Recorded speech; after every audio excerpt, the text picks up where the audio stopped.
بسم اللہ الرحمن الرحیم۔ السلام علیکم ورحمۃ اللہ وبرکاتہ۔ میں محمد عطاء الحق قاسمی آج پھر سے آپ حضرات کے سامنے حاضر ہوا ہوں، اس امید سے کہ آپ تمامی حضرات بخیر و عافیت ہوں گے۔ دوستو، اگر فجر کی نماز چھوٹ جائے تو کس طریقے سے پڑھیں؟ بسا اوقات ایسا ہوتا ہے کہ سستی کی وجہ سے، غفلت کی وجہ سے، لاپرواہی کی وجہ سے، وقت پر آنکھ نہ کھلنے کی وجہ سے ہماری فجر کی نماز چھوٹ جاتی ہے۔ کبھی فجر کی ایک رکعت چھوٹ جاتی ہے تو کبھی فجر کی نماز کا وقت ہی نکل جاتا ہے، یعنی فجر کی نماز قضا ہو جاتی ہے۔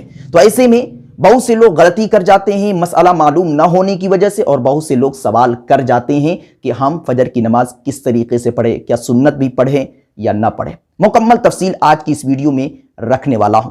دوستو، اس کے تعلق سے 3 صورتیں نکل کر سامنے آتی ہے۔ پہلی صورت کہ آپ ایسے وقت میں مسجد کے اندر داخل ہوئے کہ امام صاحب مصلی پر کھڑے ہیں، جماعت تیار ہے، نماز تیار ہے، اور آپ ابھی تک سنت سے فارغ نہیں ہوئے، تو آپ کے لیے حکم یہ ہے کہ اگر آپ کو یقین ہے کہ میں فجر کی 2 رکعت سنت مکمل کر کے پڑھ کے امام صاحب کو پا سکتا ہوں، تو پھر آپ پہلے 2 رکعت فجر کی سنت پڑھیں، اس کے بعد امام صاحب کے ساتھ شریک ہو کر اپنی نماز کو مکمل کریں۔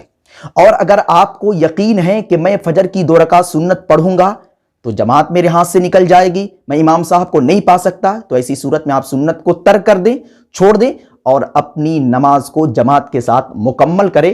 پھر اس کے بعد سورج نکلنے کے 20 منٹ بعد آپ فجر کی 2 رکعت سنت کی قضا کریں گے۔ یہاں پر بہت سے لوگ غلطی کر جاتے ہیں، اگر وقت نہ ہونے کی وجہ سے فجر کی سنت رہ جاتی ہے تو جیسے ہی وہ جماعت سے فارغ ہوتے ہیں نیت باندھ لیتے ہیں اور فجر کی سنت پڑھنے لگتے ہیں، جبکہ ایسا بالکل بھی نہیں۔ فجر کی نماز کے بعد کوئی نماز نہیں ہے آپ کی۔ اگر فجر کی نماز چھوٹ جاتی ہے تو سورج کے نکلنے کے 20 منٹ بعد آپ اس دن کے فجر کی نماز کی سنت کی قضا کریں گے۔ اس بات کو ذہن میں بٹھا لیجئے۔ بہت سے لوگ غفلت، لاپرواہی اور ناعلمی کی وجہ سے غلطی کر جاتے ہیں۔ یہ پہلی صورت ہے۔ اور دوسری صورت یہ ہے کہ آپ کی آنکھ ایسے وقت میں کھلی کہ فجر کی نماز کا وقت ہی چلا گیا، یعنی فجر کی نماز قضا ہو گئی۔ تو ایسی صورت میں آپ کے لیے حکم یہ ہے کہ جب سورج نکل جائے تو سورج نکلنے کے 20 منٹ بعد آپ فجر کی نماز ترتیب وار پڑھیں گے، یعنی پہلے 2 رکعت سنت، پھر اس کے بعد 2 رکعت فرض نماز۔ اور یہاں پر آپ اس دن کی فجر کی نماز کی قضا کی نیت کریں گے کہ آج کی فجر کی نماز جو قضا رہ گئی ہے اس کو میں پڑھ رہا ہوں، بس کافی ہے۔ لیکن یاد رہے، اگر غفلت، لاپرواہی یا سستی کی وجہ سے سورج نکلنے کی 20 منٹ بعد آپ فجر کی نماز کی قضا نہیں کر رہے ہیں، بلکہ ظہر کی نماز کے بعد یا ظہر کی نماز سے پہلے، ظہر کی نماز کے وقت میں یا زوال کے بعد پڑھ رہے ہیں، تو صرف اور صرف آپ اس دن کے فجر کی 2 رکعت فرض نماز کی قضا کریں گے، سنت کی قضا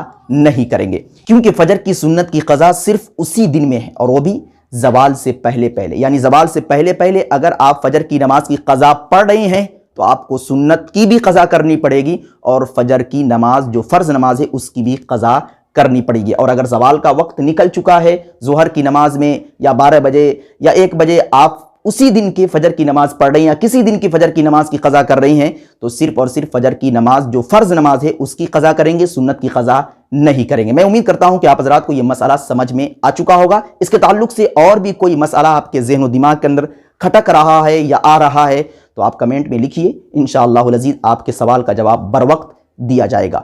Thanks for watching. Don't forget like, comment, share and subscribe to Al Had Media.